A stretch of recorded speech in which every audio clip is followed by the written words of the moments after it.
माझ्या कालच्या व्हिडिओला तुम्ही इतकं जास्त प्रेम दिलं त्याच्यासाठी खरंच खूप थँक्यू. आणि काल तुम्ही बघितलं असेल त्यांनी आमचं टायमिंग एक्सटेंड केला होता बिकॉज त्यांचं समथिंग काहीतरी इंटरनल प्रॉब्लेम झाला होता. सो आम्हाला त्यांनी 5 PM to 7 PM असं टायमिंग दिलं होतं.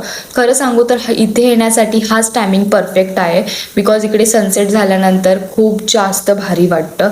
आणि आम्ही जेव्हा बुकिंग करत होतो तेव्हा तो टायमिंग आम्हाला भेटला नव्हता. आणि ह्यांचं बघा, हे इथे आलेत तरी फक्त मॅचमध्ये बिझी आहेत.